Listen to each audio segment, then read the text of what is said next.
Can you hear me okay, Tina? Yep, you're good. All right, thanks.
Okay, go ahead.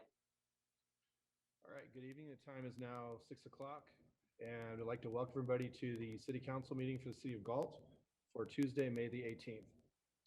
Due to the ongoing COVID-19 pandemic emergency, we have to continue to handle our City Council meetings much differently than we usually do for the protection of the public and our city staff. I'm now going to ask our substitute city manager, Mr. Selling, to give a brief explanation to the public. Mike? Thank you, Mayor Farmer. And good evening, everyone. I'll be standing in for the city manager tonight, as Mayor Farmer just noted. Otherwise, Public Works is where I'm at. So this meeting of the Galt City Council is being conducted by teleconference, video conference, in compliance with the state and county stay-at-home orders, and as allowed by the Governor's Executive Order N-29-20, which allows for a deviation of teleconference rules required under the Brown Act. Members of the public will see and or hear the council members and city staff who are appearing via remote video telephone connections. City council meetings are being held virtually by teleconference or video conference only until further notice. Today's agenda states that rather than attending in person, residents may submit written public comments via email to pubcom@cityofgalt.org prior to the council meeting. Any written comments that were received will be read out loud during the council meeting by the city clerk or the appropriate agenda item, subject to the customary 5-minute time limit, unless the same individual also appears and requests to speak live during the meeting. We will take the live comments first, and then the written comments will be read out loud. We are also using the Zoom webinar format, which allows the public to provide live public comment. Members of the public may use the link to enter the webinar as attendees. They should be able to use the raise your hand feature or option in the Zoom webinar to let us know if they would like to speak, and should do so when the mayor announces the time for the general public comment or when a specific agenda item is called, if your comment concerns an item on the agenda. We request, as we do at typical in-person council meetings, that speakers provide their name and address when they are called on to speak and their line is unmuted, though doing so is not required. Attendees should also see a lower hand feature if they change their mind and do not want to speak. Thank you, Mr. Mayor. Thank you, sir. All right, we'll now call the meeting to order. Ms. Hubert, if you can give me a roll call, please. Vice Mayor Sandu, Here. Councilmember Papineau, Here. Councilmember Vandenberg, Here. Councilmember Lozano, Here. Mayor Farmer. Here. All right, if I would ask everybody now to join us in a silent prayer, followed by our flag salute.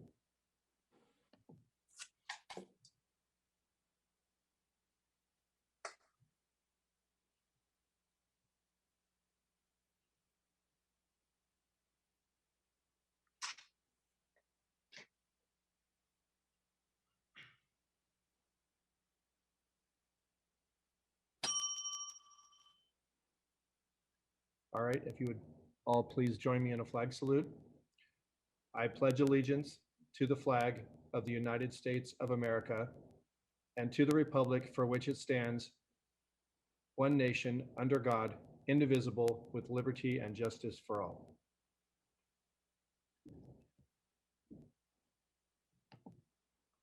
All right, thank you.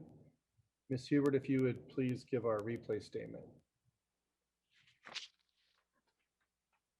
This meeting of the Galt City Council will be cablecast on Metro Cable 14, the local government affairs channel on the Comcast Consolidated Communications and AT&T Uverse cable systems. The meeting is closed captioned and webcast at www.sacmetrocable.tv. Today's meeting will air Friday, May 21st at 9 a.m. and Saturday, May 22nd at 9 a.m. This meeting can also be viewed on Metro Cable 14's YouTube channel.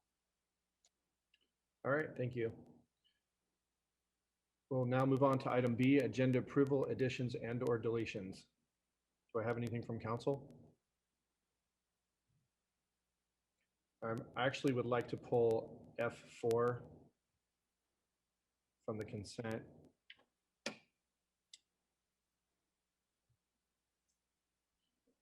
All right, we don't have anything further. We'll move on to item C, presentations. Subject tonight is going to be our Sacramento Yellow Mosquito and Vector Control District Annual Report to the City Council. All right, we have Gary Goodman. I'm going to go ahead and share my screen and allow him to give the presentation. Good evening, Mr. Goodman. There we go. All right, there we go. Hopefully you can hear me. I'll assume by smiles or nodding of heads that you can. All right. Well, thank you very much for the invitation to come out and talk with the City of Galt about what we're anticipating for mosquito and vector control this upcoming season. So my name's Gary Goodman. I'm the district manager for for the Sacramento Yellow Mosquito Vector Control, and we cover all of Sacramento and Yolo County. And of course, we work very closely with San Joaquin County, just to the south of you, on mosquito control issues as we are associated. I also want to recognize, and I think she's going to want to say something a little bit later, Marcia Mooney is the Galt representative that sits on our district board. She's been there for a couple of years now. We're very excited to have her. She brings a wealth of experience and knowledge, and very active in terms of vector control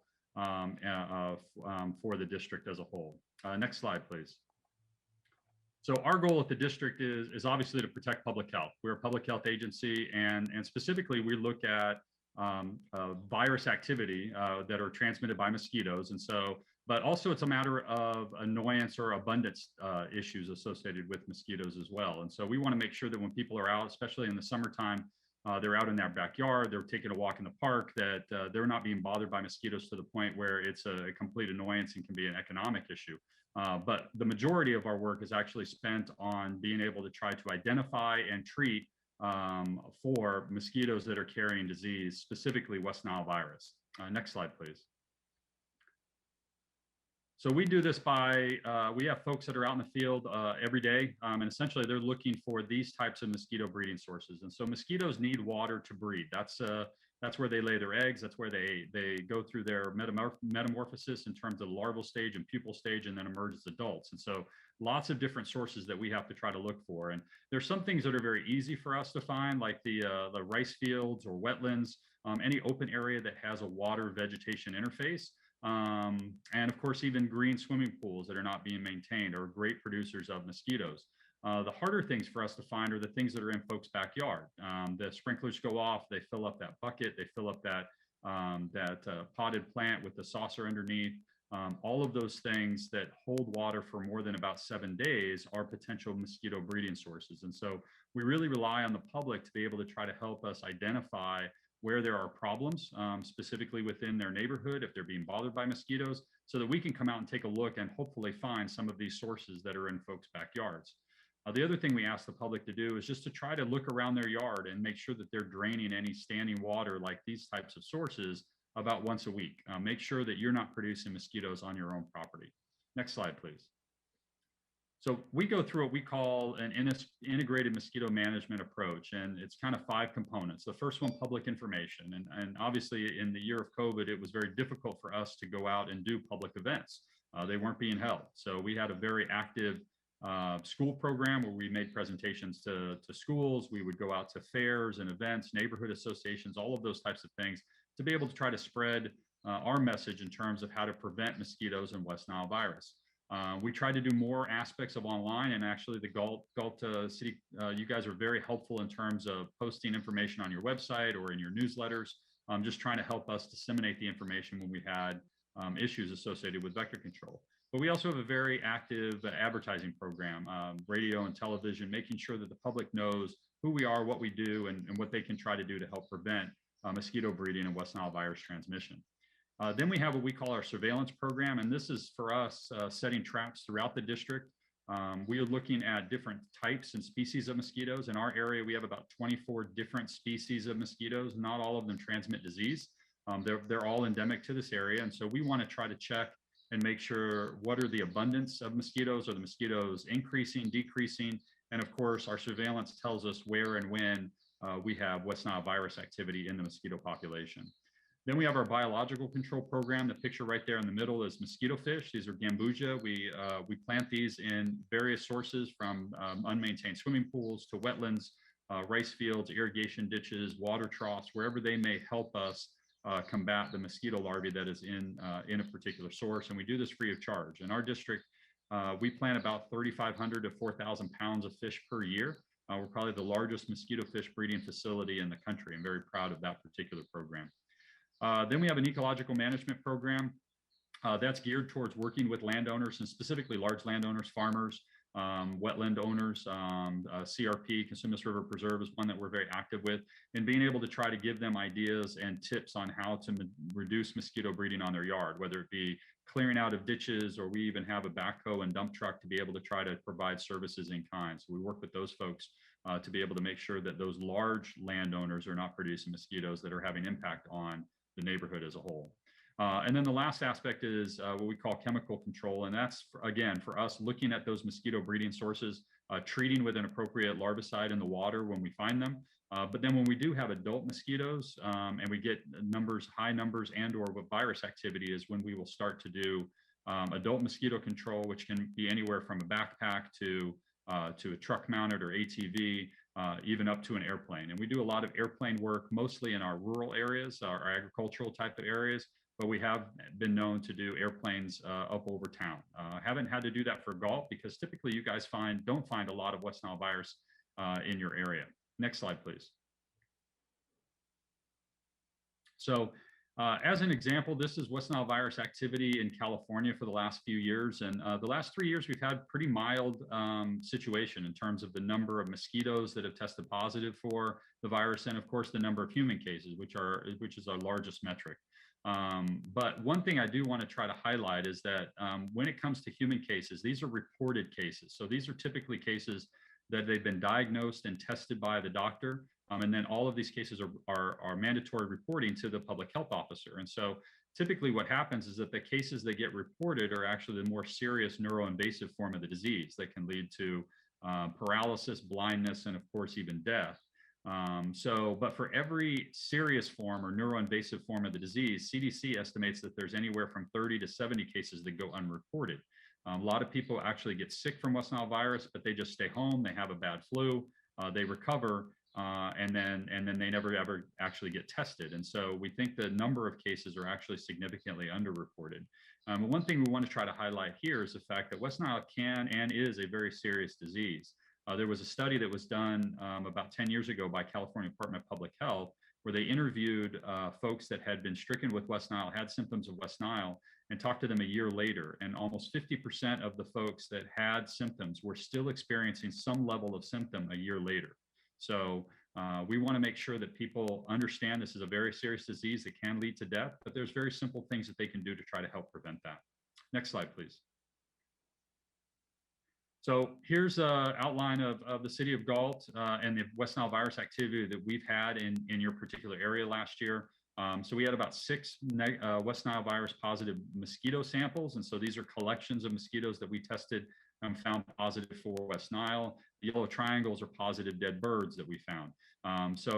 This is very good. Galt tends not to have a whole lot of West Nile. We do tend to have a little bit of a problem on that southern border, that Dead Man's Gulch area, that is a large mosquito producer for us. But in terms of West Nile virus activity, we tend not to have a whole lot in the city of Galt, which is a good thing, and hopefully we'll be able to keep that up this year. Next slide, please. So one new concern that we're finding, as I mentioned, we have about 24 different species of mosquitoes that are endemic to our area. We are starting to detect and find what we call invasive mosquitoes. These are mosquitoes that are not supposed to be in our area, but have found their way here.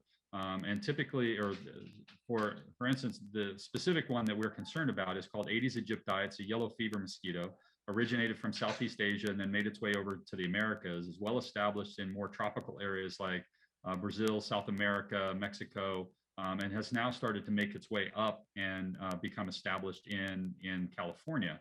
And the concern with this particular mosquito is, one, it definitely likes to bite humans and likes to be around people, but that it can also be a vector of the more exotic diseases such as dengue, Zika, or chikungunya. And so we do not want this mosquito to get established in our area. We have detected it. However, unfortunately, in areas like Citrus Heights and Arden Arcade in Sacramento County, and we're constantly on the lookout for this. And so this is another opportunity for the public that we ask the public, if you're being bothered by mosquitoes, give us a call, let us know so that we can come out and identify and make sure that they're not this type of invasive species of mosquito. Next slide, please. So as an example, this is a map of areas where we've detected this particular invasive. You can see the Arden Arcade area just north of the river in Sacramento County. Citrus Heights was a detection that we found in 2019. But even in remote areas like Winters, a very small community that the mosquito can actually get established. And the challenge with this one is the fact that these mosquitoes don't fly there. They're not very good flyers. In fact, they only move about 150 meters. So they kind of stay relatively local. Essentially, these are mosquitoes that are being brought by people. And so that's where the biggest challenge is that these are not ones that just kind of migrate into a particular area. They're actually brought by folks and then become established. And so we want people to be on the lookout for what we call day biting mosquitoes. So if you're out and about and you're being bitten in the middle of the day, give us a call so we can come out and take a look at it. Next slide, please. So again, these are sources that we found over the last couple of years that are in people's backyards. And this is where the challenge is. Again, it's easy for us to see a rice field or a wetland, but very difficult for us to see what's in people's backyards. And obviously we don't have the resources to be able to try to go into everyone's backyard. So we really ask the public's help. Are you being bothered by mosquitoes? Do you have these types of sources? All of these photos were taken from sources or homes where we found this type of mosquito. And so I wanted to try to highlight the picture on the very bottom middle there. That's a plant called a bromeliad that holds just a little bit of water. And this mosquito can actually breed in just a tablespoon of water. So it doesn't need that much. And that's where we need to be able to try to get the public's help in identifying these sources and having them drain any of these types of standing water sources in their own backyard. Next slide, please. So we are looking at what we're calling innovative control strategies. And so, and specifically what we call sterile insect technique. And this technique has been used for decades, specifically by USDA to help control screwworm. It's been used by California Department of Food and Ag for medfly control. And now they're starting to get some researchers that are really looking at this type of control strategy for mosquitoes. And so there's a couple different groups that we've been collaborating with and being able to try to figure out, could you use sterile insect technique for mosquitoes? And the concept here is that mosquitoes, only female mosquitoes bite. They're looking for the protein in your blood to be able to try to produce the eggs. Male mosquitoes don't bite. They just feed on nectar and fly around and mate. And so the concept here is that you would sterilize male mosquitoes, and then you would release those mosquitoes into an environment, and then they would mate with the female, the wild females, and then the progeny would be no good. So the concept works very well. It just hasn't been established for mosquitoes as of yet. They are doing there have been some trials that have been done specifically in Fresno and Southern California. They're currently doing work in the Florida Keys with this. They've done some stuff in Texas, and then some in Caribbean islands and even in places in South America. And so it's very promising research and very promising control strategy that essentially would eliminate or minimize the use of pesticides that we would have to do. We would be able to try to control the species specifically by releasing sterilized males. So it's an exciting prospect for us. Next slide, please. So for us, we're going to continue to monitor both for surveillance for West Nile virus, informing the public of where and when we have that. Continue to try to look at other methods such as the sterile insect technique. Always looking for outreach opportunities, and we appreciate obviously when things start to open back up and we start to do events in the evening, especially in the summertime. Please let us know. We hand out repellent packets, and so we can deliver repellent packets to any outdoor event that you're having, so that people can use that and make sure that they're protecting themselves from mosquitoes and mosquito biting.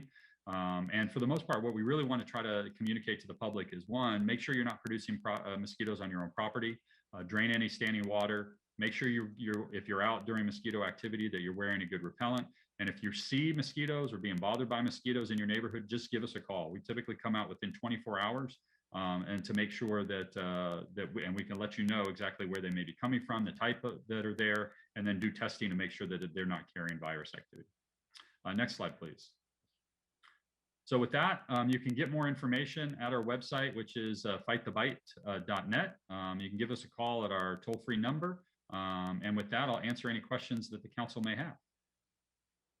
Thank you, Mr. Goodman. I have a couple questions, and then I'll see if the council has any. So, correct me if I'm wrong, but the standing pool water, I mean, I'm not sure if that's going to be like a bigger problem this year because of COVID.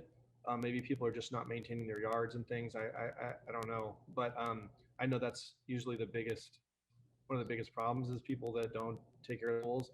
Is it so people shouldn't be afraid if they have a pool and they've neglected it? I mean, they shouldn't feel guilty about contacting you guys. You guys will come over and plant the type of fish you mentioned and stuff. That's a free charge. They're not gonna get like cited or something, right? Or no, not at all. Absolutely. We want to know about it. We have an active swimming pool program is what we call it. We want the outreach, and we need the public's help to be able to try to identify it. Even if it's a neighbor, we do things anonymously.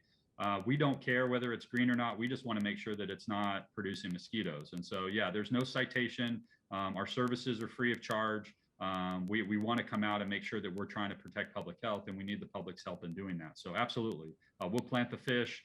We'll give you as many tools and information about how to prevent future mosquito breeding on your property. But really, nobody should have any fear in contacting us. We will come out. Again, we're usually out within 24 hours, and all of the services that we provide are free of charge.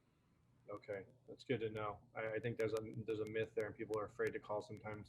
I know I have a close friend who she contracted West Nile, I believe it was about 10 years ago, for a call, and it crippled her. I mean, she's disabled now. It was like the first time I'd ever known anybody, and it's no joke. It's very serious, like you said. And so I'm assuming that so fightthebite.com is the website with all the information, phone numbers, all that. Yes, absolutely. Fightthebite.net.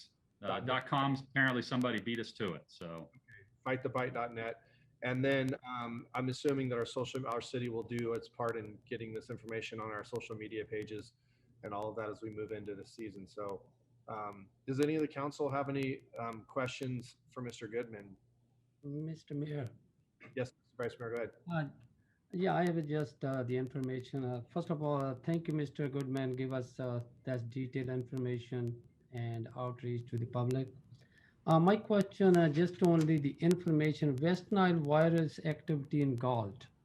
And I'm looking at the map, there is 5 red dot and 1 yellow dot.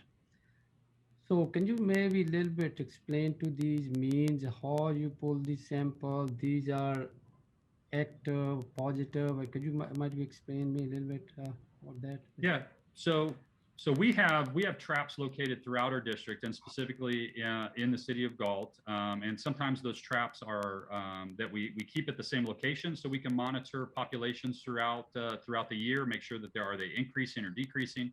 And then when we find, or when we have a suspicion of potential virus activity, we have different kinds of traps, but we trap mosquitoes. We bring those mosquitoes back to our facility. We separate them by species and by sex. So separate the males from the females, because females are going to be the ones that are carrying the virus, because West Nile virus is a bird disease. So it is carried by birds.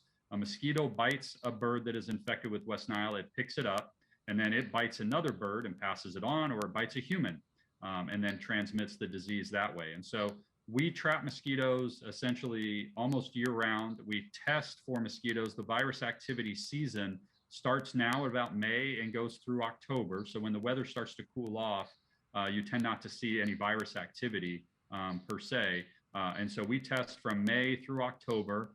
We bring those mosquitoes back to our facility, we separate them out, and then we have a PCR machine. So we have a microbiologist that specifically does that testing on PCR. And so essentially they're picking up the virus in those mosquitoes. And then when we get a positive, then we typically notify, we'll do like a press release, we'll put information on our website. We'll try to reach out to the individual city or area that it is so that people are aware that there's virus activity in that particular area. And then we'll start to do what we call, upgraded control measures. So more intensive look in and around to try to figure out what's the scope, how much virus activity do we have here? How much potential transmission is there? And doing as many mitigating factors as we can to try to help keep those mosquito levels low and keep that virus level low.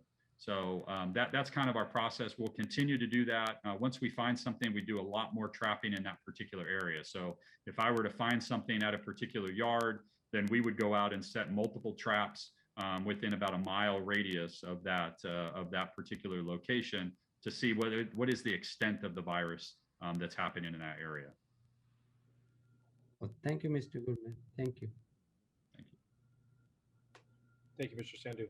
Any other questions from other council members? Okay. Well, with that, Mayor, I'd like to just say that we have Marcia Mooney. She's a representative from the YOLO Mosquito and Vector Control on the Yes. line too, if she wanted to say a couple words. yeah, I was going to acknowledge. Didn't. Do you have anything to add, Ms. Mooney? Well, I just wanted to say hello. You all reappointed me in December to the district board, and I do appreciate it. I haven't met all of you yet, and hopefully one of these days we will be able to do this in person. But I've been on the board for a year and a half now, and I will tell you that it is very well set up. The district runs really well. I'm not saying this because I'm there, but it was that way before I got there and continues to be that way with our great district manager. So just wanted to say hello, and I'm available if you ever need me. And thank you. All right. Thank you. And thank you for representing us. We appreciate that. Glad to All do right. it. Well, thank you, Ms. Mooney. Thank you, Mr. Goodman. And for those of you watching one more time, www.fightthebite.net for any information on any of this that we just had. So Perfect. have a good evening. Thank you. Thank you very much. Thank you. Do we need to take public comment on this, Tina, or no? Or ask for public comment? Yes, you should take public comment on this. Do we have any written public comment on this item, Ms. Hubert? We do not. All right, and we have any hands raised online, Rose? We do not have any hands raised. Okay, thank you. All right, we'll move on to item D, which is our public comment. Tina? Under Government Code Section 54954.3, members of the public may address the City Council on non-agenda items. The public comment section is for the City Council to receive comments, except for brief responses to questions. No discussion or action may be taken on any item that is not listed on the agenda. Please limit comments to a maximum of 5 minutes. Due to the statewide emergency and social distancing guidelines, public comments may be submitted via email to pubcom@cityofgalt.org and will be read out loud subject to the customary 5-minute time limitation. Also, members of the public may participate electronically via https://web.zoom.us/j/83903401549, webinar ID 83903401549. And we do have written comments. Okay, go ahead. So the first one is from Tara Wilson. We are hoping that we can use some of the land for a license. This is on the Galt market plan. We are hoping that we can use some of the land for a licensed vocational nursing program. This vocation facility center could house additional career options. This will help create more jobs for the community, such as welding, highway construction, mass transit construction, windmill construction, solar construction and installations, electric battery operated car construction, etc. A task force would be needed to see if viable. People would really need to be motivated to bring and or relocate a vocational school to Galt. It would have to be a facility that would be flexible enough to grow with new upcoming industries. Not only would it bring student and faculty to Galt from elsewhere, but it would also benefit businesses such as local grocery stores, restaurants, retail, and it would help create the demand for the Galt market. It could provide a workforce for all of Galt's businesses. Hopefully, this vocational school should allow some type of college credit to further some students' education. Could there be a bocce ball shuffleboard courts in the Galt market plan? Example, one court could be for novices and one court could be for team playing. It could be near the Galt Market senior living area. It would be more for the non-athletic type people. Some parking could be placed on the rooftops of multiple buildings. The parking spots could have solar panels above the spaces. This could also provide shade. Another idea is to have one rooftop restaurant or coffee shop with a view. Thank you for your consideration. The Thank you. next one is from Chelsea Height. All trash from flea market, it also gets in my pool. I have already replaced pool motor. Next one is you are responsible for because the trash is in my pool, my yard. It is nasty and a liability. I would like you to take responsible for. Thank you. This one is from, it's one email from 3 people, Dulce Selke, Dudley Cox, and Jennifer Michelson. This email is to address the ongoing problem with weekly garbage surrounding the flea market. It is all over the streets, and we as residents have to constantly pick it up. It gets into our backyards on windy days.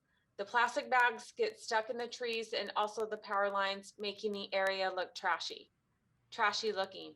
I'm hoping this can be resolved. It is great to have a flea market, but the trash is unacceptable. Possible to have a flea market on a weekend once a month so others can take part. Please make it public of how the issue will be resolved. The next one is from Tiffany Hawkins. We need to put better signs and flashing sign to slow drivers down around the park. We don't need to kill someone to make a change. Please do something now to help the kids and adults feel safe. And that is all I have. Okay, thank you. We appreciate all the input. Mr. Sonia, I don't know if you could maybe pass that on to Mr. Hines about the trash and have him work with Armando. I know we have some efforts in place already. I don't know if we could bring those concerns there and see what more could be done. Yeah, and for all the other comments, we appreciate the public comment. Thank you. Yes, I made some notes, so I will definitely pass it on. Thanks, Mayor.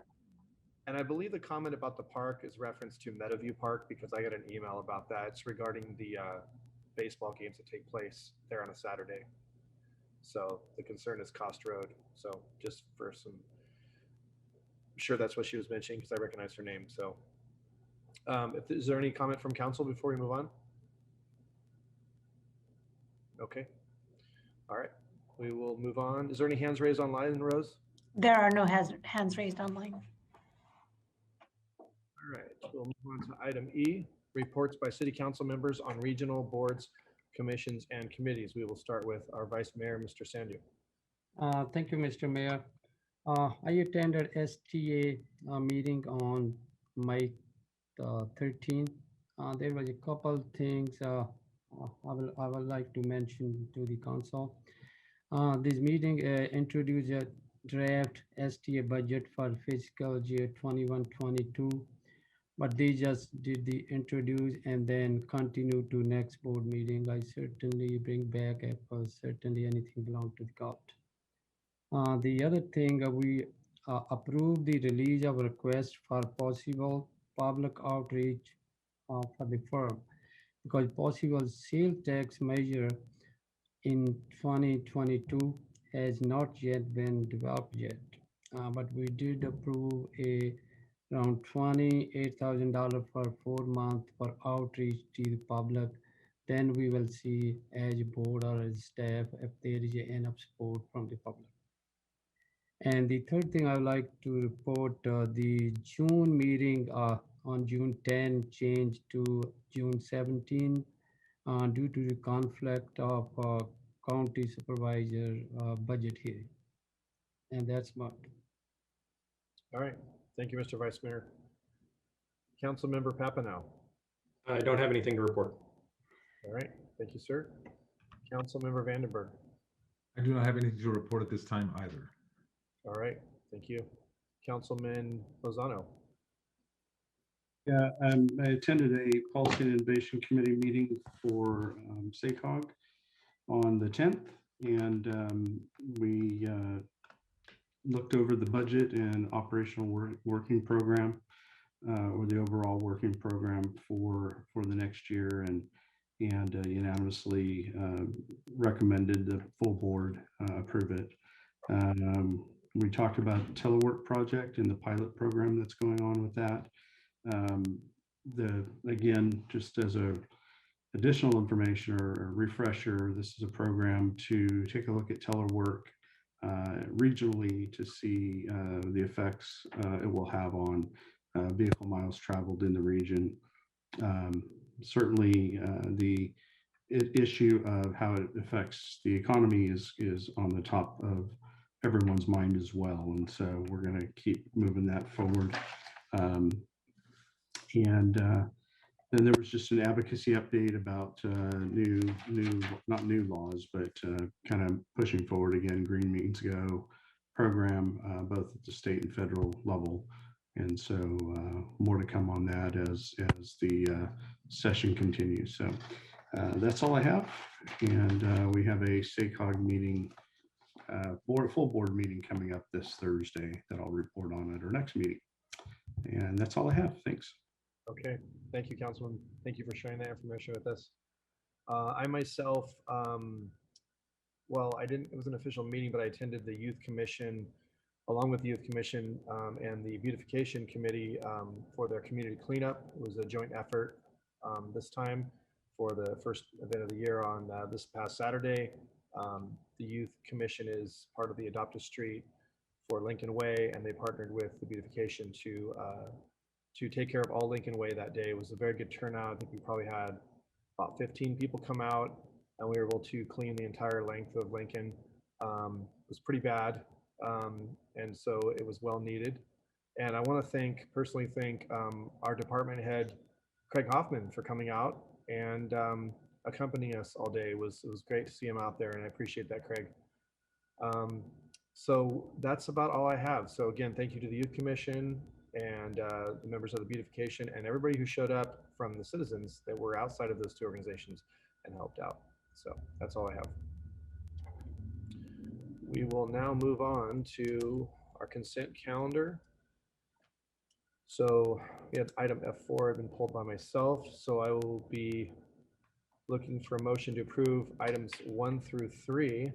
It is recommended that items 1 through 3 be enacted simultaneously unless separate discussion and/or action is requested. Item 1 is the minutes of the regular meeting from May 4th, 2021. Item 2 is to receive and file warrants for a period ending May 5th of 2021. And item 3 is the award of contract for consultant services for wastewater treatment plant optimization. Do I have a motion to move those? Moved.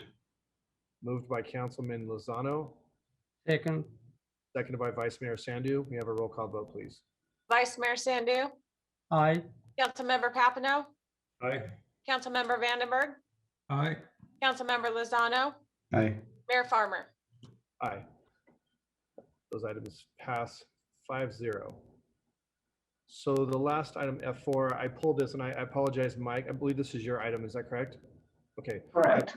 I apologize in advance. I got busy asking some other things and I didn't include these, but I just was only interested in, so I see that we had 6 out of 7 bidders failed to complete. I read through the contract that's asked to be put back, and unless I just misunderstood, I'm unclear on what exactly didn't get returned. So my questions would be, let me ask you a couple questions. You can just hit them all at once. One, are any of these companies ones we've done business with before? So are they familiar with our bidding process? Number 2, it says the staff reached out, but did the staff reach out to make them aware of that, and were they given a chance to then complete those items and return those so that we didn't have to do the bidding process over? Could you help me understand those? Sure. Yeah, thanks, Mayor. So with regard to the first question, whether or not they were familiar with our bidding process, and we think that that's probably the likelihood of why 6 of the 7 failed to submit the addenda. So maybe just real quick, a little bid 101. When a public agency issues a bid for a project or materials or whatnot, you have to go by the public contracting code. And so there's a bunch of paperwork, as you can well imagine, that has to be completed. Typically on public contracts, you will have a prime contractor or a prime vendor, and for whatever other materials or subcontracted work that may be included in the bid, they will, facilitate any information back and forth between the subcontractor and material supplier.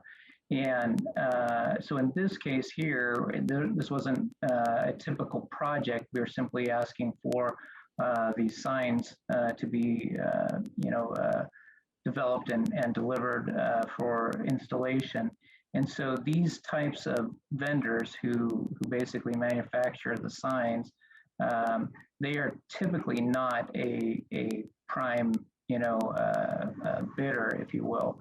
Typically, signs are a part of a road project per se, but that's not the case here. So that effort is typically facilitated by someone else, a prime contractor. And so that it could well be that because they typically don't do it, that somebody essentially, assists them in that, makes them aware that, oh, there was an addendum issued, and basically, real quick, an addendum is some change in the project bid package. It can be that there was clarification questions asked by one or more plan holders, for some clarification on something, or maybe some specified material or whatnot is not available and asking for a substitute or equal type of thing. So that's typically what an addendum does, or there might have been some error that the agency had in the bid documents, and so it gets corrected. So that's what an addendum does. And anyway, these vendors did not acknowledge that we had an addendum. There were some minor clarifications in some of the dimensions on the signs, materials, that kind of thing. And so we put out an addendum for that. And only one of them actually acknowledged. There's a form that they have to sign acknowledging that there was an addendum that they checked, and that their bid basically is responsive to those corrections, changes, if you will. So the other 6 did not. And again, in reaching out to them, they were basically indicated that they were not aware that they needed to put their company's name on the plan holders list. There's a plan holders list that's typically agencies have when you put out a bid package, and it's for letting whoever may hold the plans know that there was any changes. It could be something even immaterial, maybe the bid date changes or something like that. That happens at times. So anyway, and so they acknowledged that they were not aware that they had to put their name on the plan holders list. And then the other thing is they did not acknowledge that that there was an addendum, that they needed to check for it. Typically any addenda are posted on the agency's website. So we do what we can to kind of get the information out that there was an addendum. But it does take, some responsibility on the plan holder side as well. So my question is, there was one person, 6 of them. So clearly there was some, I get that they maybe not out of their wheelhouse maybe, or they're not familiar with the process, but my only concern is, and I totally get it, it makes sense. My only concern is that we're going to, spend more staff time, which equals more money, obviously, to go back out and redo this process. And 2 things may result in that. Well, one is there's a cost involved, even if it's a few $100s, or I don't know what that is, but when it seems to be that like we could just say, hey, there was an addendum, we'll give you, a time frame to bring that back, or that they just are, soured to it and be like, well, we're not going to bid the second time, and then we're stuck with somebody like the company who was the one sole vendor who did return, which was, more than twice the amount, or almost twice the amount. So I would hate to be in that situation where we lose bidders the second time around because we just, somebody didn't dot an I or cross a T. That's my, Yeah, and that's a valid concern. You can, what's been my experience, and this doesn't happen very often typically, but based on my experience, is a lot of times you'll get the same number of bidders, and now everybody kind of knows where everybody was at the first time. So the folks who are gonna bid it again, and like I said, most of the time it's the same ones. They're gonna sharpen their pencil, so to speak, and if they're close, kind of thing. But essentially that's, that is a potential that you could have some folks drop out. If they see that they're clearly not competitive, maybe the one who was the highest, they may not bid it again, kind of thing. So. okay. And then just the last thing regarding the staff time, if we decide to move with staff recommendation on this and put it back out to bid, there was discussion in here in the staff report about working with legal to see if maybe some things need to be changed with it. Two things. My concern is, well, to do that would obviously be consenting that we maybe didn't put out I mean, to say that we're going to make a change in the second time around would almost be like we're admitting some fault about we made it too complicated or something. But the bigger concern is that to consult with legal again is another cost. So it's not just your staff, but then we have to consult with legal, and then that's billed. So my concern is, how much money are we talking about to go back out? Do we even know? Yeah, I mean, I could put a ballpark number on it. I would say probably less than $1,000. And so when you look at a bid like this, you've got a spread of a low bid of 57 to the one responsive bid who was around 115, 116,000. So there's roughly, a $60,000 spread there potentially. I do get a little nervous when I see kind of an outlying low bid like this, being 30,000 or so below the next lowest bidder. So they might have missed something, or they might have been, speccing a lower cost material that maybe doesn't meet our specifications. So, but I think as far as the consultation with legal, it's really just to make sure that we didn't do something that we could have done, so to speak, to make them more aware. So I think that's really a bit of a cursory check, and I don't know if Ms. Steiner may have some thoughts on that too, but I would say, we're talking probably less than $1,000 in staff time to rebid the project. So, and I think for, the potential savings that we could have, I think that there's definitely a good bang for the buck, so to speak, there. So you had another comment about, I just wanted to answer your one other comment about, as far as could we have them just fill out the forms and resubmit it, and per the public contracting code is my understanding, and again, Ms. Steiner may be able to provide more detail, but that's not allowed. Basically, once the bid time comes, that we review bids as they were submitted, and there's no second chance, if you will. So, Right. If I could, I would think, first of all, I don't think the review of the bids will cost very much money. But also, once you open the bids and start looking at the bids, those are the bids you have to deal with. You don't have the ability to go back to people and say, well, could you fix this or something like that.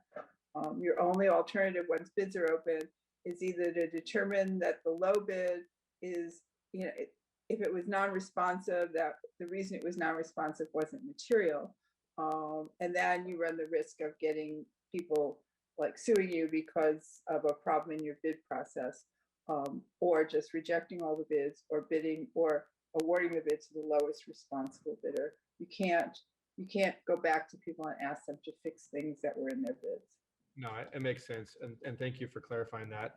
And I agree. I don't think anybody in the council wants to go with the third highest bid, and so maybe we'll get cheaper bids. I never thought about the fact that maybe not these bids are public, that you actually get maybe a little more of a fight to this, and we might see actually a savings. So anyways, that was my only concerns. Thank you very much, Mike and Harriet, for clarifying. Does any of the other council have any comments on this item?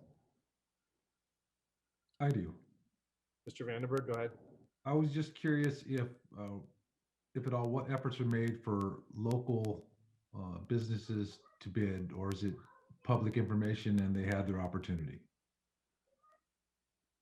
Yeah, as I think you might be referring to what we sometimes call a local hire preference. I just wanted to clarify, is that what you're referring to, Mr. Councilmember Vanderburg?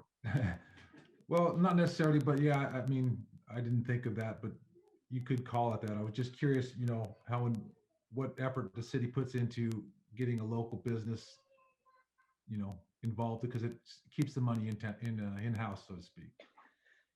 Yeah, and basically, to my knowledge, the city of Galt does not have a local hire preference type policy. Typically, those are not allowed. It depends on the funding source. But if you have any federal or state money, typically, you know, that is not something that's typically allowed. So I don't know if Ms. Steiner may have any further comment on this as well. Right. Generally on public works type low bid contracts, you can do outreach, but you cannot give them any kind of preference or anything like that. So you could put something on your website about the bids, you know, that everyone could see, or you could make sure the chamber knows about it if anybody's interested in bidding, but you can't give them any kind of preference through the bid process. When you're doing bids for equipment, depending on what your ordinances say, you can have a very small local preference. And if you're interested in that, I suppose staff could bring that back and talk to Lorenzo and give you more information about that. But that would only be for equipment and supplies. It would not be on a public works contract. So I know in our current municipal code, we have a 5% margin. So let's just say, for example, we had a local company bid on a project or give us a bid for something, should I say, we're allowed to have a 5% if it's, Right. But I don't know. But I'd be curious if that was for public works or that doesn't. It's not, that's for equipment and supplies. It's not for public works. Okay. Yeah, this particular item was for signage, and we have, you know, off the top of my head, there's 3 different sign companies in town. I was just, you know, making sure, I guess, that local boys at least had a shot at sharpening their pencils.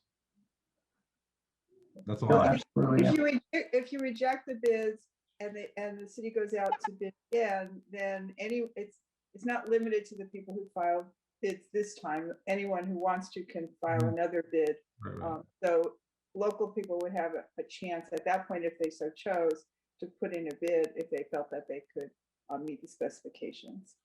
Thank you. That's all I have. Thank you, Harriet. And yeah, that would be great if we can encourage if any of them want to throw their hat in the mix for that. So any other council members have a comment? Mr. Mayor. Yes, I Mr. have a President. comment. You know, on the report, it say, you know, council could elect to waive the irregularity in the bid sign, which could expose the city to bid protest. Means if we doing something, then the other bidder maybe protest, right? Yes, that's correct. Yeah, and then I'm looking at the notice of invitation bid. If you're looking the letter, the last page, yeah, the city reserve. Could you somebody explain to me the last sentence, maybe Harriet? I'm sorry, can you tell me what the last sentence says? Because I don't have that open in front of me. Yeah, it said the city reserve the right to award the contract, to reject any or all bids, to waive non-material and irregularity in any bid, or to reject non-conforming, non-responsive, non-responsible. What that mean? Well, that's exactly what we're talking about tonight. I mean, it's saying that when you go out to bid, you're not obligated to actually award the bid. You can reject the bid, right? That's the first part. So you always have even if all the bids were responsive, you still have the right to reject the bid, all the bids. And then you have the right under state law and case law to accept a bid if the error in the bid was not material, right? And so the rest of that verbiage really goes to saying that the council has the right, if it has bids and it believes that there was a non-material type error in the bid, to waive that and then to award the bid notwithstanding the error. right? But it has to be non-material. And a lot of times what happens when you do that is, I mean, suppose that the low bid had an error and the second low bidder didn't make that error, then you invariably draw lawsuits or at least complaints and delay from the second low bidder, because they're challenging whether you should have awarded to the low bid or the second low bid, or in this case, the third low bid, right? And so that's why I think you see in the staff report the idea that because everyone made the same types of, a selection of different types of errors, that it's better for the city, in staff's opinion, and in my opinion as well, to reject all the bids, start with a clean slate, put it out to bid again, and then hopefully have clean bids come in, and that avoids any problem with one bidder filing a lawsuit against the city because either their bid was rejected or it was, or there was a problem and they felt they got the short end of the stick. Thank you, Ms. Hare, to clarification. Thank you. Thank you. Any other council members have questions? Okay, well, we appreciate the clarification, and with that, I would look for a motion to approve item F4. Actually, do we have to ask for a public comment? We don't. We Yeah, do. yes. As we pulled it. All right, do we have any written comment on that, Tina? No public comment. All right, any hands raised online, Rose? We currently do not have any hands raised. Thank you. All right, I'll be looking for a motion to adopt a resolution, 1, rejecting all bids for the wayfinding signage program, and item 2, directing staff to re-advertise for project bids. Do I have a motion to do so? So move. Moved by Councilman Vandenberg, seconded by, was it the Vice Mayor? Yes. Second by Vice Mayor Sandu. Have a roll call vote, please. Vice Mayor Sandu, Aye. Councilmember Papineau, Aye. Councilmember Vandenberg, Aye. Councilmember Lozano, Aye. Mayor Farmer. Aye. Motion is approved 5-0. All right, we'll move on to item G. Scheduled matters, notice of public hearing. Do we have any of that this evening? No public hearing. All right. We'll pass on to item H, which is our regular calendar. And we'll start with City Manager's Office. Item 1, subject is the Corona COVID-19 update by Mr. Hoffman and Ms. Mendez.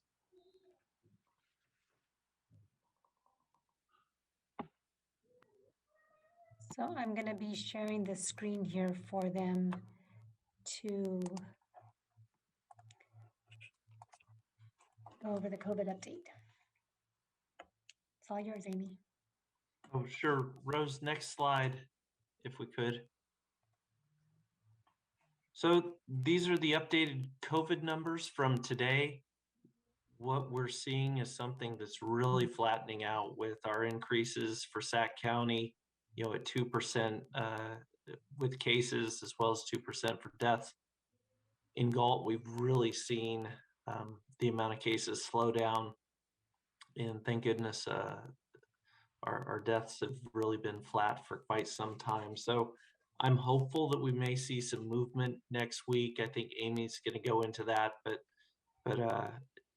we're seeing in order to get to the next tier, we have to be below a case rate of 6, and I believe today we've dropped down to 5.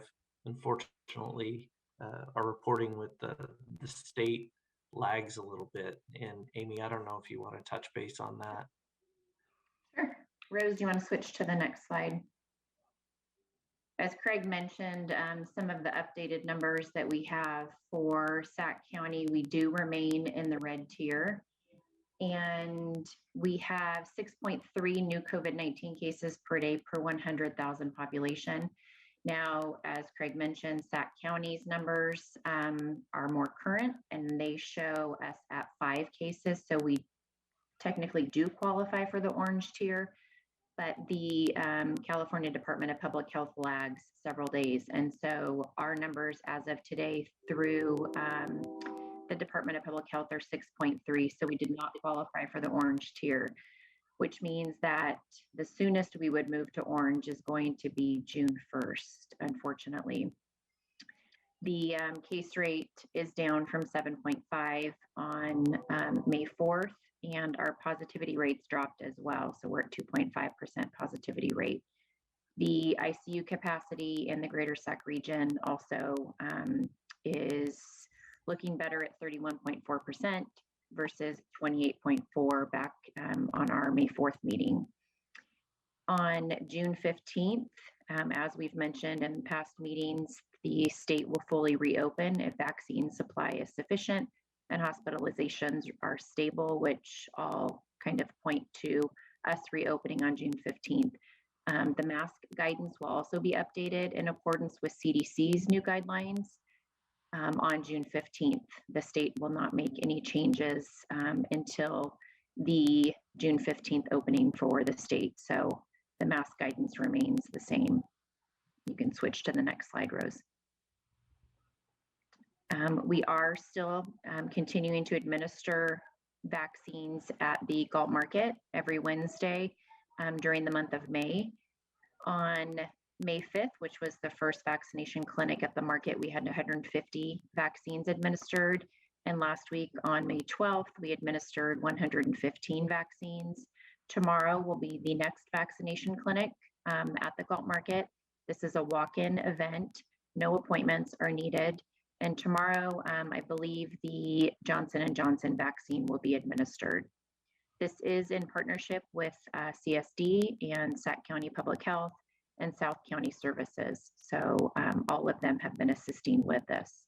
And I believe I just got word of a vaccination clinic happening on Saturday at the Chabola Center. I don't have the exact details on that yet from Parks and Recreation, but we'll push that on social media as soon as we have that kind of shored up with Parks and Rec. Next slide.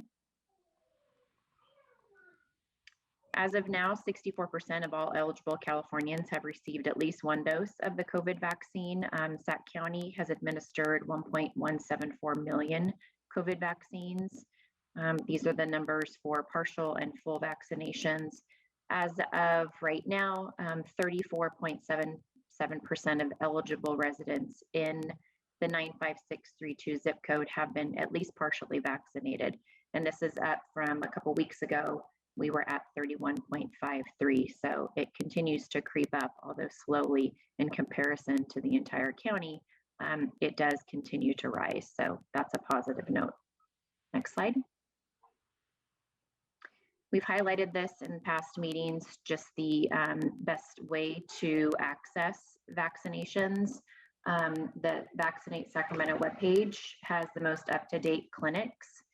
Vaccine Finder also will provide appointments through different local pharmacies, Walmart, Rite Aid, CVS, etc. And then the myturn.ca.gov website contains all of the mass vaccination sites and the mobile vaccination clinics that are pop-ups that kind of happen throughout the county. So those are all kind of open and available in case folks are still looking for locations to be vaccinated. Also, for those who don't have a computer, the 211, which is in Galt because we have a 209 area code, here's the phone number that folks can call to schedule an appointment without having to utilize a computer. Next slide.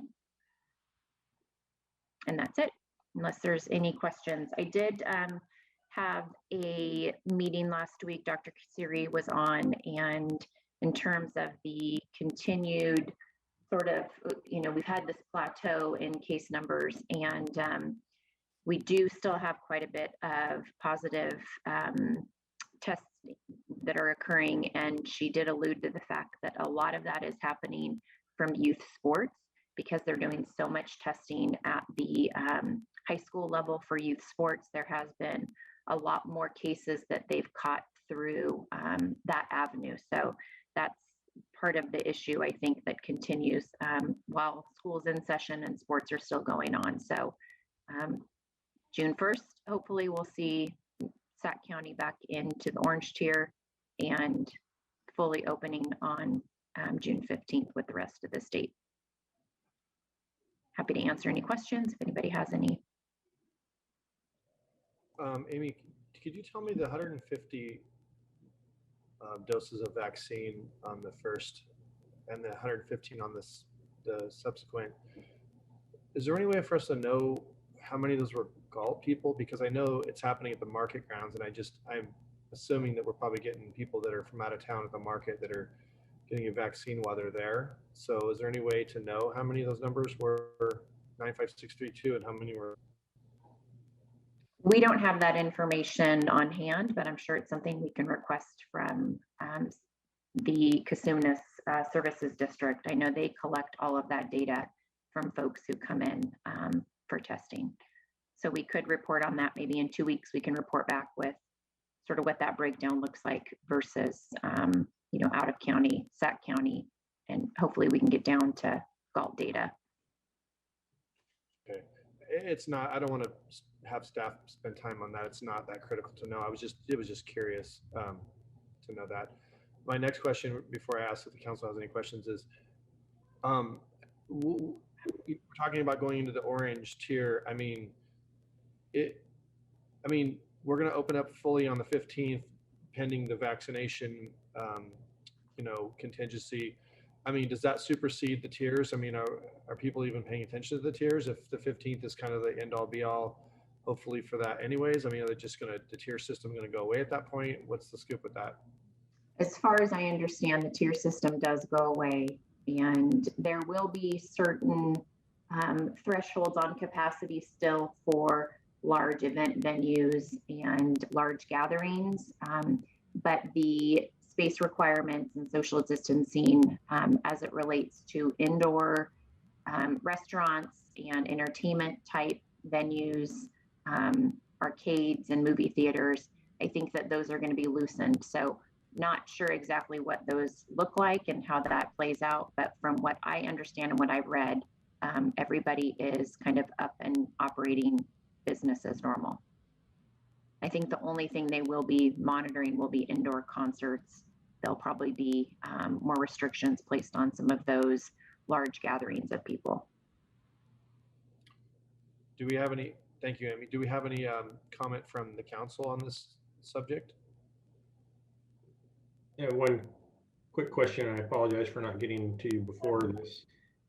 We did a 115 and 150 respectively. What ballpark would be our capacity, both with time and vaccine supply? I don't have that information. I'm not sure. I see Mondo has unmuted. Maybe he has an answer for that. They've been, Parks and Recreation and the Galt Market have been the ones who have been kind of rolling this out every week. So. Good evening, Mayor and Council. Yeah, I've been in contact with Dr. Mackey, and through CSD, he has over 2,000 doses available to him. They're still not filling those vaccination spots. There's plenty of spots open. So anybody who wants to get one can get one, it seems like, in discussions with Dr. Mackey today. Okay, thanks. Thank you, Armando. Any other council members have questions? Councilman Lozano, go ahead. Yeah, I don't have a question about the COVID-19 report. Thank you, Amy and Craig, for pinch hitting for the chief, and not the chief, but the boss, and doing this tonight. I would just ask that maybe we pass on to Mr. Hines a request to see if we could have Dr. Mackey come to a future council meeting, just to kind of so we all see his face, and then also have the ability to ask him a few questions regarding the work that he's doing, not only in our community but around. I think that would be very informative, and I'm sure he would be more than willing to do that. So if we could pass that on, I would appreciate it. Yeah, I would support that. That's fine with me. Would that be fine with the council if we ask that? I know this is probably not the, well, I guess we can do that here, but would that be okay with everybody? Okay. I'd be fine with that. All right. Thank you, Kevin and Jay. Okay. One last question. And again, I only bring this up now as I feel like it has to do with COVID. I had a conversation with Mr. Hines last week. I know he's not here this evening, so I know you know, we're not going to really get maybe a clear answer, but I know there's been a lot of, I feel that what we're doing with the 4th of July celebration is centered around the arrangements that we're doing, is what I'm speaking of, are centered because of restrictions the county has put on us. And so I bring this forward because I know there's been a lot of fallout in the community about the charge for the fireworks. And the way Mr. Hines explained it to me was because of the arrangements that we had to do with Veterans Field and the distancing and so on. And so I presented to him, well, what if on June 15th, which is obviously 2 weeks before the 4th, that it goes forward as we expect it, what then changes? And so I don't know. I know Mr. Solis, you're aware of this. I know your staff has been aware of the chatter in the community on that. Can you please elaborate on that? Is that why it's? Sure. Go ahead. So what was approved is based on what's going to happen on June 15th. So that was taken into account when the county approved the actual plans, the plans we had for each one of the events. Like Amy had said earlier, how will they handle large events? And this is how they're going to handle our fireworks. They want people separated. They don't want people close together. So we're working and putting them in pods. That was approved because of what's coming June 15th. You know, not that June 15th, well, things will change and open up even more. They pretty much assume that, and that's what they set in place. We can easily ask again one more time before we start taking any type of payments or anything, just to make sure that they won't just approve, you know, what we did in the past. Right, and I understand that. I totally get it. My concern is that if what we're trying to achieve with that is to keep people distance and do all the precautions within Veterans Field, what I foresee happening, because I think all of us know this community very well, is that we're going to see a mass congregation of people just on the outside of the field in, you know, sidewalks, grass areas, around the, you know, the complex, and anywhere in that whole vicinity or area, just not abiding by anything. So it's like almost like, what is kind of the point? I feel like we're not really accomplishing much. I know that the charge is not really, wasn't obviously a guideline of the county. The charge is something that I guess staff or whoever made the final decision put to cover, you know, costs associated with making those precautions. But I mean, we haven't charged for fireworks in 33 years, and I know we haven't had a pandemic in those past 33 years. But I mean, I would hate for the IDC celebration as a whole. Such a great event, and everybody's really ecstatic about it. But it's just this huge negative cast of sourness being cast on it because of this, and it seems like it's just growing. And that's my only concern. I don't know. Councilor Vandenberg, you had your hand up. Go ahead.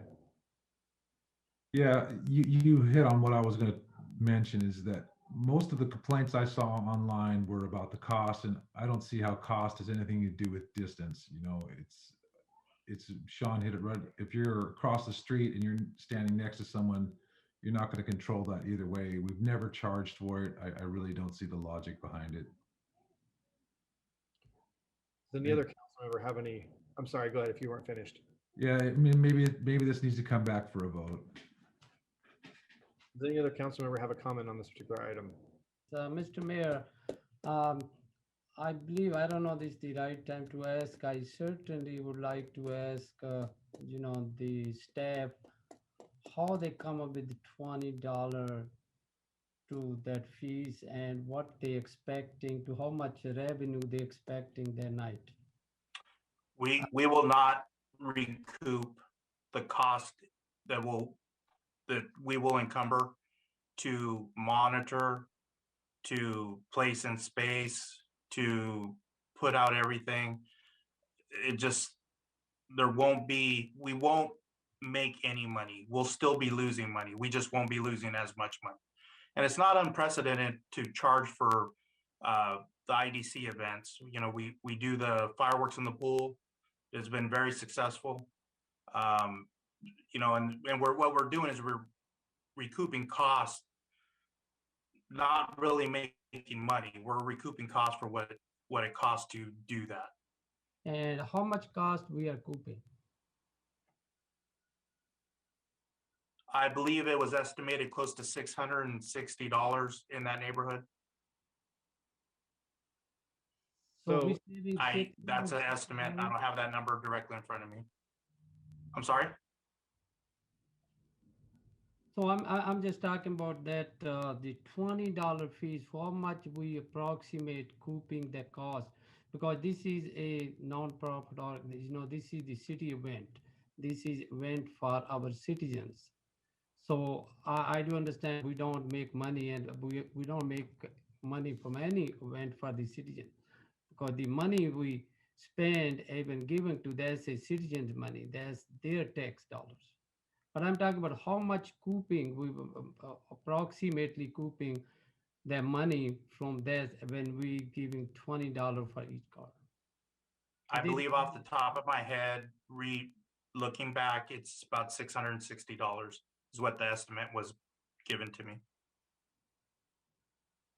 can I clarify that 20, so how many tickets are we actually allowed to do in that area? I'm sorry, I don't have that information in front of me. I'm sorry, I don't know. You don't have a ballpark? I mean, clearly we're limited by capacity and you've blocked out, pods or whatever you call them. No, because I don't know how many there is right now. And that just doesn't include Veterans Field. That also includes the parking lots surrounding the market grounds. The reason my line of questioning leads to, I'm just saying, so if we don't know how many it would be useful to know, because if you're saying, well, we have the capacity to do 500 cars, I'm throwing a number out there, 500 cars, say we're going to do that, then basically that's $10,000. I mean, or is it 200 cars? Because the reason I ask is because I noticed we do have the special event money coming up, which is on an agenda next, and we didn't even give out all of that money. So maybe we could take some of that leftover money and try to recoup some of that. I don't know. I'm just throwing ideas. I know Mr. Hines isn't here tonight, and this discussion probably should come to him or when he's here. But I for one, and I would say you should, if you wanted to come back, you could come back. But I believe that you're off topic right now. Well, we were talking about something being specifically about COVID. Not the reason this event. Yeah, but whether you're going to charge or not is not specifically about I understand that. So if one of the council members or myself, we could bring this up in the end of the meeting under council comments, if that's fine. Is it a future agenda item? Mr. Mayor? Yes, sir. What I would say is I think I can understand what you're getting at, and we can see if we can get the information and then make that available. Okay. Does anybody have any other comments regarding the COVID-19 update? Okay. All right. Do we have any public comment regarding this item, Tina? No written comment. And Rose, do we have any online comments? No comments online. Okay. Thank you, Mr. Hoffman and Ms. Mendez. We will move on to our next item, which is item 2, Parks and Recreation, the City of Galt Special Event Sponsorship Application Overview for fiscal year 2021 and 2022. Mr. Solis. Hey, Rose, could you please put the presentation up, please? Yes. Good evening, Mayor and City Council. Before you tonight, we have the second part of our special event sponsorship. If you go to the next slide. At the last council meeting, we presented to you these 8 events totaling $5,125 in hard costs. Should you approve these events? They were presented to you from these groups that were available. They were available to answer any questions for you. And next slide, please. So the recommendation would be to review the special event sponsorship requests for fiscal year 21-22 and provide direction to staff regarding the approval of events, monetary amounts, and/or in-kind contributions. So, and I'll be happy to answer any questions that you might have. Do we have any questions from council? Mr. Lozano, go ahead. Yeah, just one real quick question. Hold on one second. Let me get to. So my question is this, and I guess I'm not even really looking for an answer, Armando. It's more of a operational issue, and so I would just raise the issue of this. We have 8 events. Is that what we have here? 8. Yeah, I believe that's what I counted. 8 different requests for sponsorship, either hard or soft costs from the city, 2 of which have dates identified already. And then there appear to be at least a couple, 2 or 3 in there that appear to be like dinners. And it appears, at least from the applications, that each of the organizations are thinking about around the same time of year. And so I would just not caution, I would just say, Armando, to take a look at trying to get a better date for each of these so that they're not in conflict. And I know that sometimes, organizations are working within their own organization. They may identify a date and it may or may not be available because another organization is having a dinner on that night. So there are a lot of TBDs, and so I would just just throw that out there as maybe we could do some proactive outreach to say, hey, by this date, can you guys get us a tentative date so that we can schedule it out? Because I would hate for there to be a conflict between 2 organizations that are worthy in our community that want to do either a fundraiser or a community event, and not be able to work that out way in advance. And I think that we have a responsibility as a city to do some outreach to them to try to nail that down. So that's the only comment I have. And again, I don't necessarily care how it's done. I just saw that as maybe a pitfall in the future, and thought operationally maybe something to consider if you hadn't already. And that's all I have. Yeah, we actually have, we have been in contact with them. A lot of those TBDs are because of COVID. They're kind of waiting to plan those to see what the restrictions will be. Obviously, they don't want to have an indoor event when there's still restrictions. So the best thing that we talked about was just to do a TBT, and then we have a process in which they put in an application, and we kind of have pencil marked in dates of when we think we can hold them. So yes, we do have a process, and we will make sure that we reach out again. Okay, thank you. Yeah, I just want to be proactive and maybe even over communicate to the organizations on this so that it works out. And I fully recognize that last year many of these organizations weren't able to do some of the fundraising, and so this is going to be potentially a big year for them. And I want to make sure that we, on the city end, from a policy perspective, are able to do what we can to help them. So. Great. Armando, I have a question for you, just for clarification. So 7,000 is the budget we set aside currently for the special events, and we are going to be awarding, if approved tonight, for all the events totaling $5,125. Is that correct? Does that sound right? The limit is 7,000. You'll determine what budget is, what number is placed in the budget. Right. Well, we were prepared to give out 7, but we only got 5,100. Just wanted. All right. Does anybody else have any question for Mr. Solis or a comment on this particular item? Mr. Mayor, just a comment. Yes, sir. Your video's off, by the way. I don't know if you're having a problem. But go ahead. Mr. Mayor, just a comment. First of all, I'd like to thank you for all the nonprofit organization they ask for the special sponsorship from the city. And as mentioned, Armando, we have $7,000 budget, and they're asking only $2,125. And I'm happy to support to all the organization whatever they ask. And Armando, that question I asked you offline, did you find out it might be I'm reading wrong, or there's something on that Galt Sunrise Rotary Club's application? I'm sorry, I did not. I barely made it to the meeting. I can And I believe Look if, that up real quick though. if we looking their application, Galt Sunrise Rotary Club, I believe on the application, I don't know, I'm gonna have to look at the application. Let me look at the game. They're asking $1,500 for,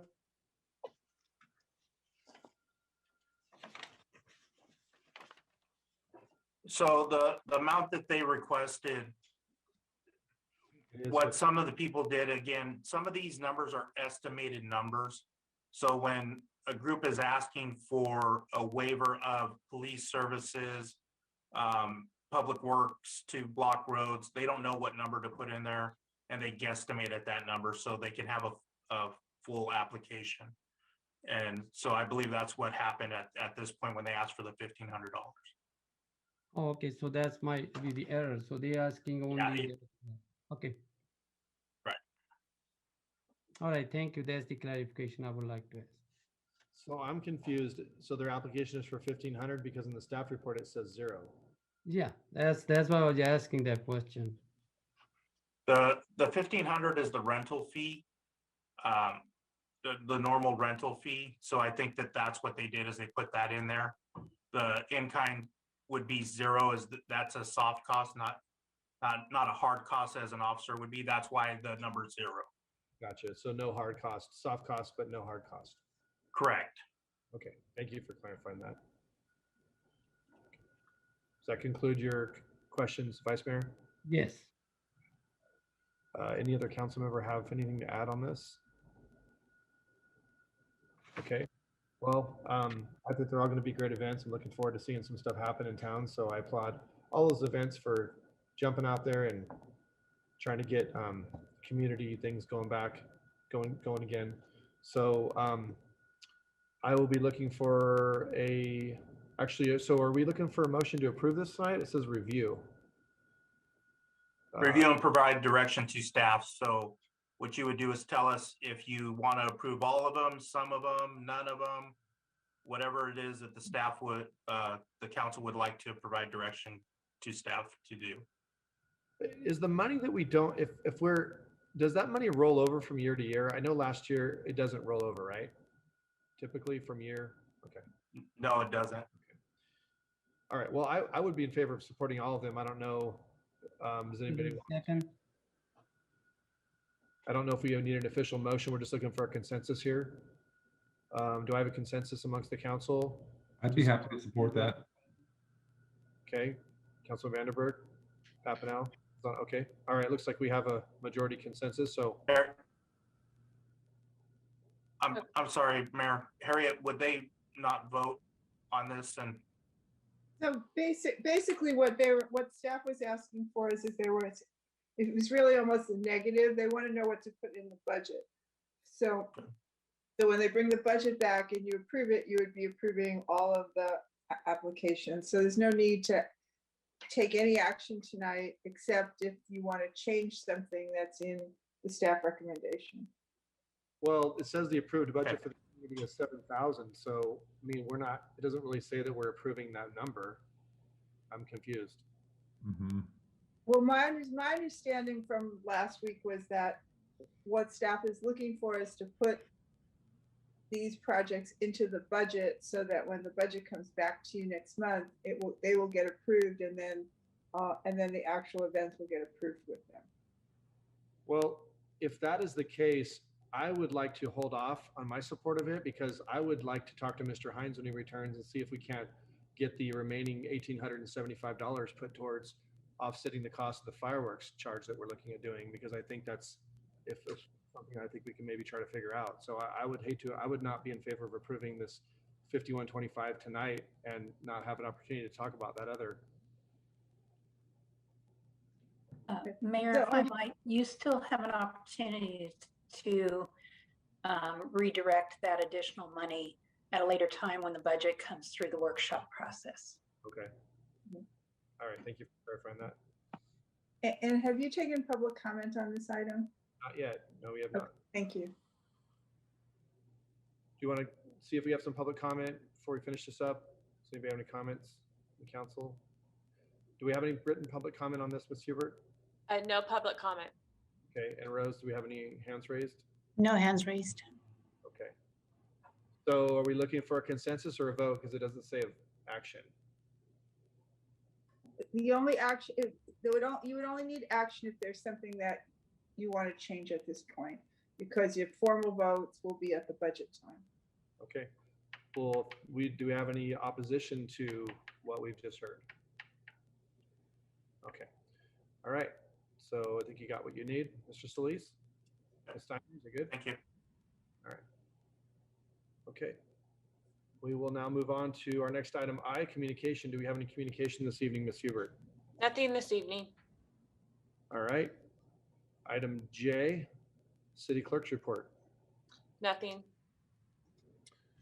Okay. Item K, comments by staff. Mr. Selling? Thank you, Mayor Fromm. Let's start with Ms. Van Stein. I have no updates this evening. Thank you. Ms. Tyson.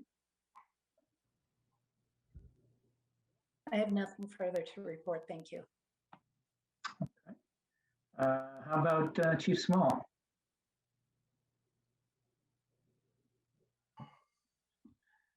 Yes, thank you, Mr. Sellings. I just have two quick things. Last week, May 9th through 15th was National Police Week. So I just want to take the opportunity to publicly thank all of our Galt Police Department officers for their hard work over the past year, and specifically recognize the sacrifice of Officer Kevin Ton, since the 15th was National Police Officers Memorial Day. In addition, I also want to recognize the sacrifice of Stockton Police Department officer Jimmy Lynn, who also recently lost his life in the line of duty. Second, I also want to point out the great work of our two canine teams who competed down in Stanislaus County over the weekend. They were both very successful, and if you'd like some additional information on that, I'd encourage you to visit our Facebook page where you can see photos of them and also see what awards they won. Great, thank you very much. Mr. Hoffman. You know, the one thing that did take place on Saturday, and the mayor identified it, there was a cleanup on Lincoln Way, and I think as we're starting to open up and be able to have gatherings like that. So typically the Beautification Committee and Youth Commission did cleanups on Lincoln Way on the third Saturday of each month. So I think we're going to try to be doing that in definitely June, July, August. Get this going again and making sure that one of our main streets is getting the attention it needs. And we were able to branch out on some of the side streets. And I think by the time we were done, we had 7 bags of trash that we took off that roadway. So I think it makes a big difference. And I know it would have been more, but I think Councilmember Vandenberg and the mayor were out there a couple weeks beforehand. So they already took a lot. So it's good to do the part. And that's it. All right, thanks. Ms. Mendez.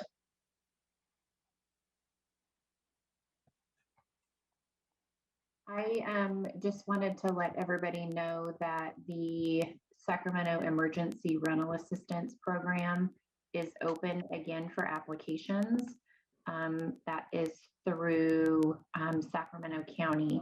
And so anybody in Sacramento County who's experienced a reduction in household income or other financial hardship due to COVID, they are eligible to receive emergency rent and utilities assistance. And so we've started to push that out on social media. I just wanted to make that announcement here so folks are aware that that is available. And it's also available to landlords so that they're able to fill out at least a portion of the application for their tenants to get the process started. So any landlords out there who have tenants that have back rent owed are able to take advantage of the program as well. So just wanted to make sure that everybody's aware of that. And I think that's all that I have for this evening. All right, thank you. Mr. Solis. Yeah, Rose, could you put up those flyers for me, please? Yeah, give me 1 second. Just wanted to, Let me share my screen here.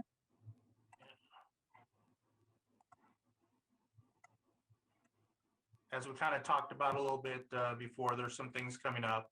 Just wanted to make you guys aware of them and to kind of advertise them to our public.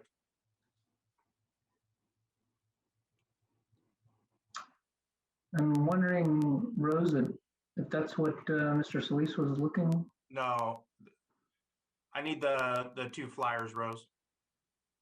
Oh, excuse me, I'm sorry. My apologies. Let me stop sharing that for 1 second. We can start with either one, it doesn't matter. Bear with me, I'm sorry. No problem.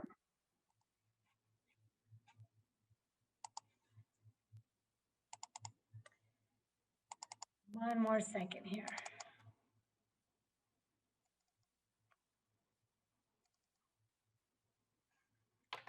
Okay, hold on.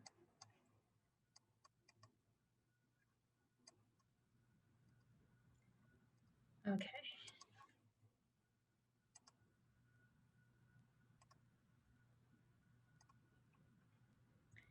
All righty. Let's start with that There one we first. go. Just wanted to make citizens aware, and I had sent an email out to the mayor and council. Starting tonight, we're having a grab and go dinners. On Tuesdays, they'll be located at the Parks and Rec office in our parking lots. We felt that would be a great place as the pool's starting to open up and people could grab a dinner. They'll be available there from 5 to 8 on Tuesdays. Rose, could you make that a little smaller or scroll down a little bit?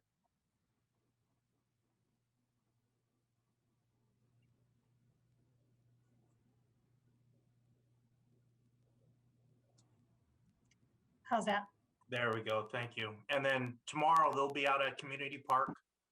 They'll be offering Tailgater 44, Flavor Fusion, and Costa's Flying Kettle Corn. We are doing this event to bring out the citizens, to provide them things that they could do in our parks or while they're in one of our parks. And we're hoping to do this with this company throughout the summer. So you have any questions on this event?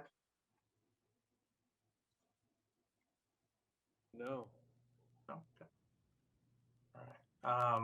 Rose, could you go to the next flyer? You can make that a little smaller, that'd be great. There you go.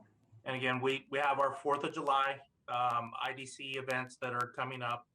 Wanted people to be prepared that we will have a parade. They've approved our parade, our Kevin Ton 5K run. There are no restrictions on the parade or the run. We'll be having the fireworks in the pool.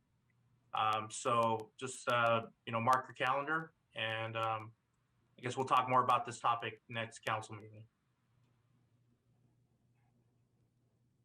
And does anybody have any questions on this? Councilman Lozano has a question. Go ahead. I do real quick. And you mentioned fireworks in the pool. Can you explain that to us in the community? Yeah, so they're allowing us to go with 300 people allowed in the pool. Tickets are sold. You can view the fireworks from the pool area, the fenced area, from either in the pool, in the bleachers, in our grass area there. It's limited amount of tickets. We sell them in 4s. So I believe it's $25 this year for a ticket of 4 people. And then you can do an individual sale, and I believe those are $8 each. Okay, and we did that not last year, but the year before. And yeah, we've done it for the last 3 or 4 years, I believe we've been doing that. Not last year, but pre-COVID. Okay, all right. And there's no, I mean, other than having access to the pool and stuff like that, there's no other benefit other than being in the pool? I mean, well, it's a fenced off area. It's limited amount of people. I think it's pretty cool that you can sit on an inner tube and watch the fireworks shoot up right above you. So. Okay, thank you. That's all I had. Well, Does any the other council have a question for Mr. Solis about either of these? Nope. Okay. All right. All right, well, thank you, Armando. City Clerk, Ms. Hubert. Nothing this evening, thank you. Okay. Our attorney, Ms. Steiner. Nothing this evening, thank you. Okay. Ms. Rodacker. I have nothing this evening, thank you. Okay. Well, at least myself, I got a couple of quick ones. Like the chief noted for Police Officers Week last week, this week is Public Works Week. This is the 61st, at least recognized annual Public Works Week. You know, we've got great staff. I'm proud to represent them, and I just want to, you know, make folks aware, recognize them for their service and dedication and maintaining our various infrastructure that we all rely on every day. It's through these dedicated folks and their efforts that our nation's transportation, water supply, water treatment, public buildings, and other infrastructure are built and maintained. Their contributions in protecting our health and safety, as well as our quality of life, are very much appreciated. And then the other announcement I wanted to make is we were successful in recruiting for a water conservation officer. We've got Mr. Chad Harper on board now, and he's already started, you know, driving around the city and just observing where folks, you know, may have some water running that shouldn't be, kind of thing, or watering on the wrong days. And so he's just, this is an educational effort. It's not, there's no enforcement, no citations, but basically leaving door hangers to remind folks to conserve water. And like I noted, I think a lot of them are just people watering on the wrong days. And I think I might get this backwards, hopefully not. But my understanding is I think odd addresses are Tuesdays, Thursdays, and Saturdays, and even addresses are Wednesdays, Fridays, and Sundays. So just want to remind folks about that. And that's all I've got for Public Works. Thank you, Mr. Mayor. Thank you, sir. Staff. All right, we will now go to comments and future agenda items for the City Council. We will start with our Vice Mayor, Mr. Sandhu. Thank you, Mr. Mayor. Give me the opportunity. First of all, I would like to thank you all the staff doing hard work on all the reports on the agenda item. I also like to thank you for the public comments. Whoever give us a public comment, they just give us a feedback. And personally, I really look at the public comment, how it affect on the city. And I also like to thank you for all the non-profit organization. You know, they bringing all the event back to the city.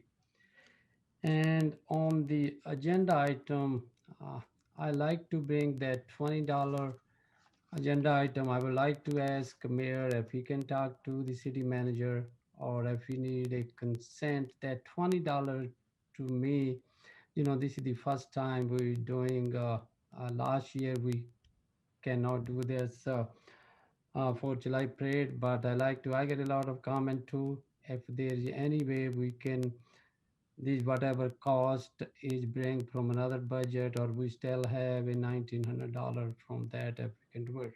And I like to ask the consent for Mayor Feeler from the council, if you are feeling very comfortable to talk to the city manager. That's the agenda item I would like to resolve or bring it to the city council.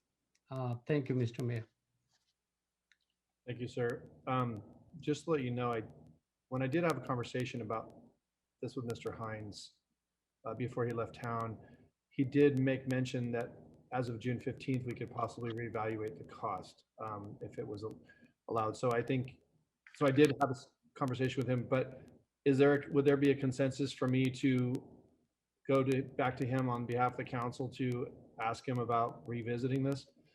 I'm seeing heads nodded from Mr. Lozano, and I nod my head only because if we're going to talk about the $20 fee in Veterans Field, I'd also like to have it in the discussion, the fireworks in the pool as well, because I think it's the same thing.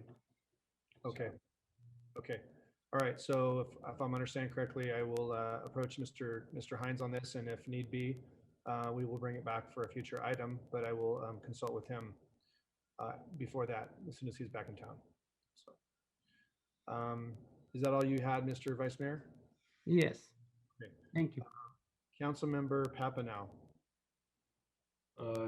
Chief Small mentioned the Stockton police officer funerals tomorrow. It's at 11 o'clock. We're not allowed to go due to the COVID restrictions, but it'll be broadcast on their website, and I'm sure many of the news stations, should you choose to join me in watching it. And that's all I have. All right, thank you, sir. Councilman Vandenberg. Thank you, Mayor. I would echo those sentiments. It seems to be happening more frequently, and it's a bit concerning, very concerning, really. I'd like to thank the staff for their hard work, and look forward to, or I should say, I do appreciate Public Works. It's a lot of times you hear complaints about the very few things that break, but more often than not, everything works seamlessly, and it's a good thing to note. That's all I have. Thank you. Thank you, sir.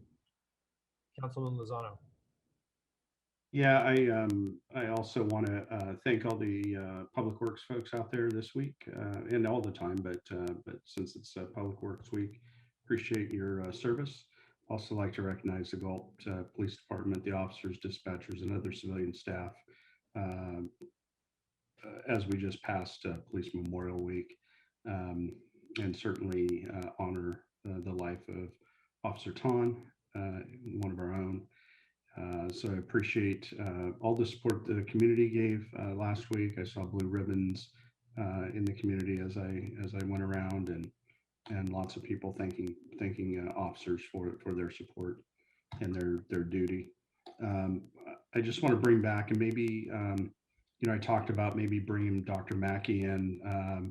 I think maybe I'd take it one step further and see if we could provide him with a proclamation or something, thanking him for his work. He truly was the driving force behind getting our seniors vaccinated through a mobile system. He went above and beyond to accommodate, and so to see him come here and provide us with just a little brief presentation, maybe about what he's doing, what he's done, and then us providing him that, I would throw that out there.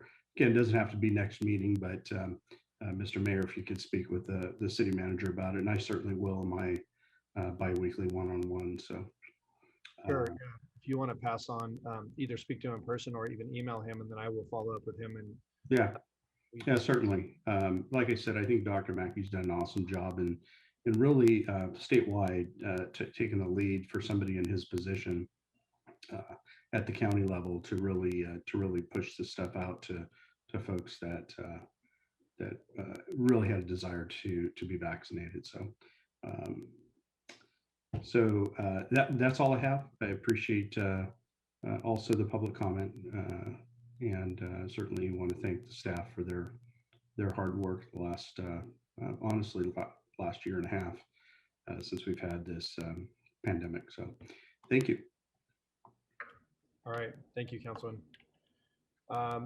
I would just like to first thank the PD for their continued traffic enforcement. I saw the radar trailer out today, and I appreciate that continued efforts.